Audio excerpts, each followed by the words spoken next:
지금 시각은 8시 30분입니다. KBS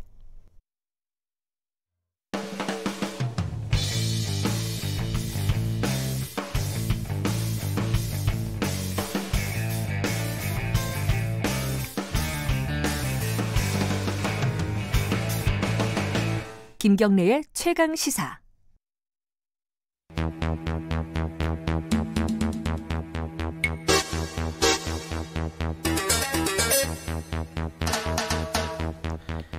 네, 김경래의 최강시사 3부 시작하겠습니다. 사건의 이면을 들여다보고 깊이 있게 파헤쳐보는 시간 추적 20분. 오늘도 두 분 어김없이 나와 계십니다. 먼저 박지훈 변호사님. 네, 안녕하세요. 박지훈입니다. 마음이 급하시군요. 장용진 아주경제 기자님. 안녕하세요. 안녕하십니까, 장용진입니다. 지난 시간에 이제 조국 장관 관련된 펀드 의혹에 대해서 좀 정리를 해봤어요. 네. 좀 반향이 좀 크더라고요. 예, 의외로 반향이 크더라고요. 깜짝 놀랐어요. 왜 우리가 그럼 이때까지 하면서 그렇게 많은 분들이 검색어 보니까 한 2위까지 올라가고 막 그러더라고요. 잘못했나요, 우리가? 모르겠어요. 그러니까 그렇게 큰 욕이 온 건 아니고, 예. 근데 어쨌든 정리를 잘해서 사람들이 많이 들어줬다. 뭐 이렇게. 자평을 하고 있습니다. 감사합니다. 네. 이번에도 좀 깔끔하게 정리할 맞는지 모르겠습니다. 오늘은 이제 어제 벌어졌던 이제 그 압수수색. 예. 압수수색 너무 많이 해요. 지금 뭐 보니까 바이오로직스도 압수수색하고 이것도 압수수색하고 그래고 바빠요, 검찰이. 저는 어제 보면서 예. 검찰이 참 정치하느라 고생한다 이런 생각을 했어요. 무슨 뜻이에요? 자, 지금 현재 조국 장관 주변을 수사하고 있는 데가 서울중앙지검 그 특수. 이부죠. 사실 거기가 뭐 하던 데냐 하면은 사실은 삼성바이오로직스 그렇죠. 수사하던데요. 예. 근데 거기서 삼성바이오로직스 수사를 작파하고 지금 조국 장관의 수사를 하고 있는데 네. 이제 슬슬 비난이 나오기 시작하거든요. 아니 왜 자꾸 오래 이걸 하고 있느냐. 진짜 하던 거는 어디다 두고. 표창장 뒤지고 있냐 왜? 예. 아니 특수부 수사 우리나라 최고의 특수부 검사들을 40명씩이나 투입해가지고 겨우 그 대학원생의 뭐 지금 저 자기소개서 하나하나 일일이 검증하고 앉았는 그런 낭비가 어딨냐는 지적이 나오기 시작하니까 형사부에서 하지. 그러니까 지금 얼른 지금 방향을 돌린 거라고 그렇게밖에 볼 수 없는 상황이거든요. 특수부가 원래 하시는구나. 원래 권력형 비리라든지 그렇죠. 또 정경유착 그런 것들을 해야 되는데 권력형 비리라고 보기 어렵습니다. 예전에 예를 들어서 현직 장관인데 그 아이를 좋은 대학 보내기 위해서 뭔가 했다라고 하면 권력형 비리에 가깝지요. 네. 근데 이 사건은 현직 장관이 아닐 상황이고 민간인일 상황이었어요. 교수 시절. 설사 밝혀낸다 하더라도 권력형 비리가라고 보기는 어렵습니다. 펀드 같은 경우는 펀드는 만약에 엮으면 민정수석되니까 수석되니까 가능성이 숙성이 되는데 이거는 지금이라도 형사부로 넘기는 게 저는 이제는 못 넘기겠죠. 이제 너무 시간이 많이 돼서 이제 기소할 때가 다 기소를 해야 돼가는데. 되겠죠. 자, 어제 사실 현직 법무부 장관의 자택을 검찰이 압수수색을 한 거 사실 지금 사상 초유일 아니겠습니까? 제가 뒤져보니까요. 저기 현직 법무부 장관의 일가족을 수사한 건 이번이 두 번째더라고요. 언제가 있었죠? 예, 1999년 온로비 사건 때 김태정 장관 주변을 이제 수사한 적이 있고 그 당시에 특검 수사도 있었고 뭐 국회 뭐 국정조사도 있었던 것 같은데 그 자택을 압수수색한 거는 사실 이번이 처음인 것 같아요. 사실 그때도 사실 압수수색을 하긴 한 것 같아요. 대신에 장관이 직접 꺼내주는 영장을 직접 그 청구하는 것이 아니라 장관이 직접 필요한 물건을 꺼내주는 형태로 그러니까 이미 제출하는 형식으로 하긴 했는데 그러니까 그렇지만 이렇게 강제 수사 단계로 들어온 건 이번이 처음인 것 같습니다. 그렇죠. 이게 검찰 입장에서는요, 이 장관의 집을 강제 수사를 했다, 압수수색을 했다. 이거는 이제 더 이상 물러나지 않겠다. 뭐 이렇게 뭐 승부수라고 해야 되나요? 모아이면 돕니다. 여기서 발견하지 못하면 정말로 큰 패착을 한 거고요. 그렇기 때문에 발견하려고 노력을 할 겁니다. 더더군다나 지금 대통령이 지금 해외 지금 나가 있습니다. 한미 지금 정상회담 중이죠. 끝났습니다. 조금 전에. 그 와중에 지금 아마 대통령 보고 없이 갔을 것 같아요. 근데 사실은 검찰 중립성 얘기를 하지만 우리가 이 군인도 중립성이 있어요. 그럼요. 국군 통수권자 누굽니까? 대통령이거든요. 예. 민주적 정당성을 우리 얘기를 하는데 민주적 정당성을 1차적으로 받는 사람이 대통령. 왜냐하면 유권자들이 직접 뽑았기 때문에. 예, 선출직이니까. 모든 공직자는 대통령에서 2차적 정당성을 부여받습니다. 대통령이 사실은 뭐 중립성을 떠나서 이 사실에 대해서 알아야 되고 이 사실에 대해서 관여를 해야 되거나 컨트롤이 돼야 되는데 대통령이 나간 상황을 이용해서 지금 한 거거든요. 어쩌면 대통령 모르게 대통령 목을 거누를 수도 있는 상황이란 말이에요. 그래서 만약에 이걸 발견하지 못하면서 압수수색을 했다 그러면 아주 심각한 검찰이 오히려 큰일을 할 수 있는 상황이 아닌가 생각이 들어요. 바로 그 점 때문에 경찰은 발견을 못했더라도 검찰은 발견했다라고 아마 주장을 할 가능성이 매우 높아지고 있습니다. 저는 그게 지금 제일 걱정되고 있어요. 사실 수사라는 게 그렇거든요. 이게 나오면 나오는 대로 안 나오면 안 나오는 대로 수사를 해야 되고 안 나오면 얼른 수사를 털고 들어와야 되는데 지금 진행하는 과정을 보면은 안 나왔는데 나왔다. 또는 이게 별로 중요한 게 아닌데 중요하다라고 억지를 쓰는 듯한 모습이 보여요. 근데 그건 나중에 기소할 때 다 밝혀지는 거 아니에요? 그러니까 그때쯤 되면은 이미 조국 장관은 사퇴를 할 수밖에 없는 상황이 된 거죠. 쉽게 말해서 지금 검찰의 목적은 압박하고 있다. 예, 조국 장관의 사퇴인 거죠. 그러니까 우리가 상식적으로 수사를 뭐 저도 수사를 해봤고 우리 장윤진 기자는 수사하는 걸 엄청 많이 봤잖아요. 그럼 수사를 할 때 비례에 맞게 수사를 해요. 사기범은 사기범에 맞게, 그렇죠, 그렇죠. 잡범은 잡범에 맞게. 그 잡범을 예를 들어 수사하는데 뭐 엄청난 인력을 투입을 하지 않는다고요. 특수 2부. 이것도 지금 뭐를 수사하고 있는지 모르지만 정확하게 알 수는 없지만 지금 보도된 바에 따르면 사모펀드 아닐 수도 있고요. 예. 아니면 지금 인턴 증명서라든지 표창장 관련돼서 아들 얘기 그거를 하려고 들어갔을 가능성이 높아 보여요. 과연 이게 압수수색까지 할 수 있는 상황인지 압수수색이 필요한지 근데 이게 좀 애매하네요. 문재인 대통령이 그렇게 얘기를 했잖아요. 그 윤석열 총장을 임명하면서 살아있는 권력에도 뭐 똑바로 수사를 해달라. 똑바로 수사를 해야 하는 똑바로 하라는 거지 막 하라는 게 아니에요. 그리고요, 제가 지금 이 단계에서 항상 지금 요즘 들은 생각이 그겁니다. 얼마 전에 이제 저기 전직 검찰총장님한테 우연히 뭐 안보 전화를 했다가 들은 얘기인데 검찰 수사는 절제와 품격이 있어야 된다라고 얘기를 해요. 근데 지금은 절제도 없고 품격도 없어요. 그리고 옛날 우리 심재룡 고검장 같은 경우에 전 고검장이죠. 이분 같은 경우는 뭐라고 했냐면은 칼을 찌르되 비틀지 말라 그랬는데 지금 이건 마구마구 비틀고 있는 상황밖에 안 됩니다. 당장 사모펀드만 해도 보세요. 뭐 여러 가지 돈의 흐름에 대해서 여러 얘기가 나옵니다. 그런데 돈의 흐름이 중요한 게 아니라 그 돈의 흐름의 와중에서 오촌 조카, 그러니까 조국 장관의 오촌 조카와 정경심 교수 사이에 얼마나 원활한 연락이 오고 갔느냐. 그래서 그 지휘 통제 관계가 있고 실질적으로 이렇게 지배하려고 하는 그런 부분이 드러나야 되는데 그런 부분에 대한 알겠습니다. 수사 결과는 하나도 없이 자꾸 뭐 어쩌고저쩌고 이러는단 말이에요. 이거는 잘못된 거예요. 두 분이 좀 의견이 달라야지 제가 가만히 있는데 이게 두 분이 의견이 비슷해가지고 제가 같지는 않습니다. 저는 같지는 않습니다. 지금 제가 이런 얘기하면 저 박지훈 변호사 얼굴이 약간씩 굳어요. 그래요? 저는 같지 않아요. 어떤 부분이 다른지. 저는 검찰권을 행사해도 좋다고 생각합니다. 그렇지만 지금 정도면 한 달 반 정도 했거든요. 이제 입은 닫고 기소로 검찰은 공소장으로 얘기한다 그러거든요. 이제쯤은 이제 뭐 여러 가지 언론보다는 공소를 제기를 해서 그리고 검찰한테는 객관의 의무라는 게 있어요. 주관이 아닌. 조사하다가 보니까 아닐 수도 있어요.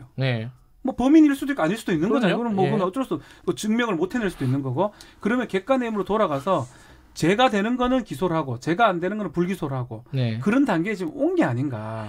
근데 그렇지만 거꾸로 보면요. 지금 이제 조국 장관에 대한 자택 압수수색까지 감행을 한 걸 보면은 뭔가 있기 때문 아니냐. 거꾸로 생각하면은 뭐 그게 펀드도 그렇고 뭐 인턴 활동 증명서도 그렇고 뭐가 이상한 부분들이 포착이 됐고 진술을 확보했기 때문에 증거를 찾으러 들어간 거 아니냐. 이렇게 생각할 수 있는 거 아닌가요? 같은 시기에 뭐 충북대라든지 대학교도 지금 다 같이 들어갔거든요. 충북대, 아주대, 연세대, 이화여대. 그러면 추측할 수 있는 부분이 결국은 또 사모펀드 이거보다는 뭐 그것도 있을 수도 있겠지만 또 아들의 입학 관련된 부분일 가능성이 높습니다. 그 법대에서 발행한 인턴 증명서. 법원에서 영장은 뭐 소명만 되면 내어주는 편이니까 뭐 법원에서도 그만큼 뭔가 있었기 때문에 내어준 거라고 생각이 들긴 하지만 또 한편은 좀 법원에서도 저는 좀 이해할 수 없는 게 이 법원의 그 국정농단, 특히 사법농단 영장 엄청 안 나왔었거든요. 생각해보니 그러네요. 저는 그게 좀 이상해요. 저희 같으면 제가 변호사 업무를 하면서 영장을 기각시켜 본 적이 별로 없어요. 제가 능력이 없다 보니까. 거의 발부가 돼요. 저희 피의자들은. 그래요? 근데 거기서는 그렇게 50% 이상 기각이 됐고. 그때가 좀 특이한 거잖아요. 지금 이거 말씀하신 대로. 그럼 그 기조를 유지해야죠. 전직 장관, 전직 그 권력자들은 그렇게 하고 현직. 글쎄 저는 이 부분에 대해서 꼭 짚고 넘어가고 싶은 것이 이렇게 압수수색을 한다면은 그 자리에 그 증거물이 있다라는 그런 적어도 그 정도의 입증은 좀 돼 있어야 되거든요. 근데 그럼 지금 현재 조국 장관 집에 뭐가 있느냐? 지금 지난주부터 검찰이 계속 뭘 지금 연기를 피웠느냐면 조국 장관 아들의 컴퓨터를 자꾸 욕심을 냈었어요. 결국 어제 간 것도 조국 장관 아들의 컴퓨터를 뒤지러 간 것밖에 안 돼요, 사실은. 11시간 동안. 그 외에 나머지는 이미 다 입수를 했고 조국 장관 측이 스스로 다 이미 제출을 하는 형태로 가끔는데 유일하게 안 된 게 그거란 말이에요. 그러니까 그것까지도 보겠다는 거였는데 어제 뭐 11시간 정도 했다고 합니다만 이게 뭐냐면 이제 아마 거기서 이미징 작업을 통해 가지고 하나씩 파일을 추출한 것 같아요. 그럼 그 정도 걸리거든요. 이제 그렇다고 본다면 사실 검찰은 이제 와서는 좀 딴짓을 하고 있지 않느냐. 그리고 어떤 분은 지금 뭐 표창장 위조와 관련해서도 뭐 원본을 찾아 들어갔다라는 뭐 보도도 나오고 있는데 그건 틀린 보도입니다. 왜냐하면 이게 기소가 됐기 때문에 기소 이후에 그 혐의를 입증하기 위해서 압수수색을 한 경우는 이거는 불법이거든요. 안 돼요. 못합니다. 그러니까 표창장 위조 때문에 원본 찾아 들어갔던 얘기는 그거는 말이 안 되는 사모펀드 아니면 지금 아들 뭐 인턴이나 이런 아들 관련된. 그런데 아들은 또 이미 얘기는 됐지만 별건에 가까워요, 사실은. 그러니까 이게 별건 수사 논란, 그러니까 뭐 이해찬 대표가 먼지털이 이게 뭐 별건 수사 논란이 있는데. 이게 별관으로 봐야 되나요? 연결되는 얘기 같기도 하고. 그러니까 이게 그렇게 연결을 지으면 한없이 연결 지으면 지금 부모님 또 5천, 6천, 7천 다 됩니다. 근데 사실 수사라는 거는 딱 처음으로 획정해 놓은 것에서 정말 한 가지 정도 가지를 칠 수 있어요. 특히 지금 상황이라면 표창장은 기소가 됐습니다. 표창장 기소되면 더 이상 수사를 뭐 보강 수사는 가능하겠지만 강제 수사는 불가능한 상황이고요.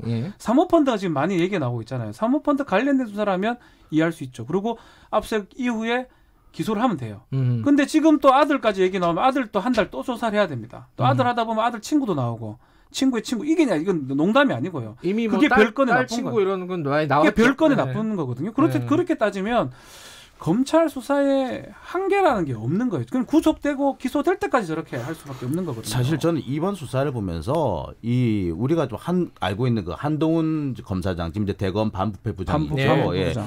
그 서울중앙지검 3차장 검사를 하면서 지금 뭐 국정농단이라든지 사법농단 수사를 했던 사람이 있잖아요. 이 사람이 하고 있는 수사 방식에 가장 안 좋은 예를 보는 것 같아요. 왜냐하면 그 한동훈 검사장 같은 경우 수사를 할 때 어떻게 하냐 길이 하나 막히면 다른 길을 뚫어요. 그리고 거기서 막히면 또 다른 길을 뚫고 그래서 나중에 최종적으로 막힌 길과 뚫린 길을 총체적으로 보면서 수사의 방향을 잡아나가는 그런 방식으로 많이 해서 수사를 참 잘한다 그랬는데 그게 잘못 나가면은 이번처럼 먼지털이식 수사가 된다는 거거든요. 그렇죠. 예전에 지금 제가 가장 나쁜 예가 아닌가. 삼성이나 뭐 이런 수사를 사실 한동훈 당시 3차장 시절 때 뭐 지휘를 했다고 해도 과언이 아닌 정도인데 부패 수사에 관련해서 그때만 해도 사실은 연결고리를 찾기가 어렵기 때문에 약간 그런 것들 해도 국민들이 인정을 하고 큰 문제가 없었는데 이건 좀 달리 봐야 될 것 같아요. 계속 얘기를 하지만 권력형 범죄로 보기는 어렵거든요.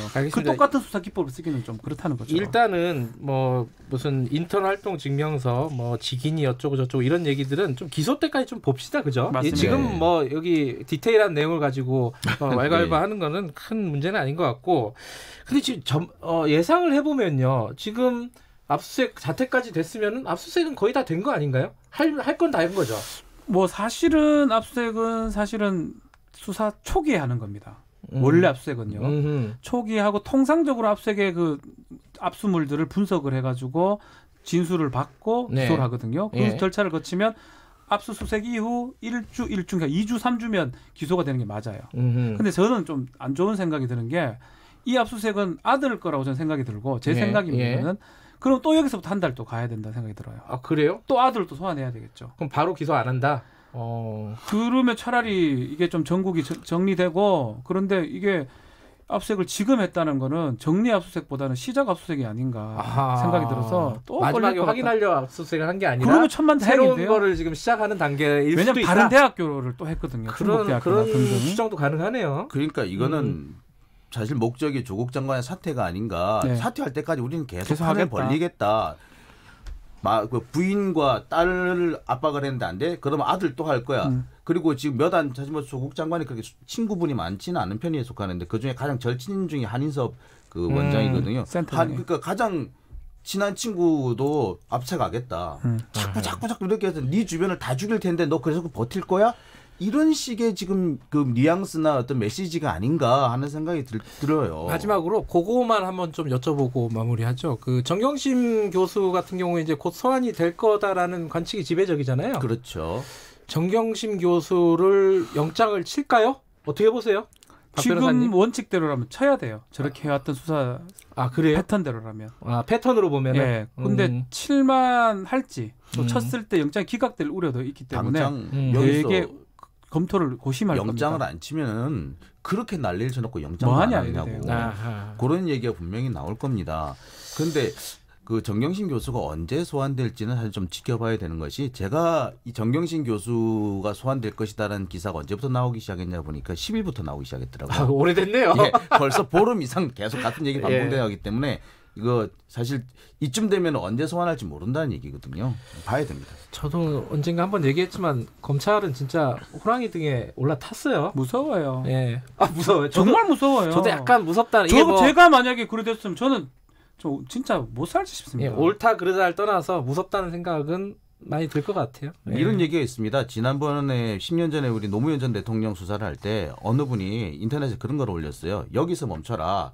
그러지 않으면 봉화마을에 국화꽃 향기가 진동을 할 것이고 국민들의 그래요? 민심이 그 분노한 민심이 흘러 넘칠 것이다라는 그런 글을 올려 그게 마치 성지순례처럼 된 적도 있는데 지금이 딱 그 얘기가 나올 시점이 아닌가. 솔직히 저는 얼마 전에 모 방송에서 그런 얘기도 했어요. 누구 하나 죽어야 끝날 거냐고. 검찰은 이 수사를 한번 시작하면 제어를 잘 못하는 조직적인 좀 특성이 있는 것 같아요. 그래서 예, 필요한 것이 공수처 검찰 개혁이다. 검찰 개혁이라는 거죠. 자, 아름답게 마무리가 됐습니다. 자, 두 분 감사합니다. 감사합니다. 자, 추적 20분 박지훈 변호사, 장용진 아주경제 기자였습니다. 김경래 최강 시사 듣고 계신 지금 시각은 8시 47분입니다.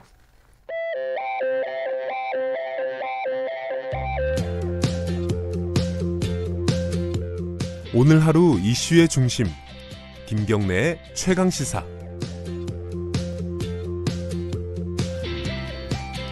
네, 김경래 최강시사 듣고 계십니다. 어제 뉴스 중에 가장 좀 황당한 일이 어떻게 이런 일이 일어날 수 있을지 다들 그렇게 생각하셨을 겁니다.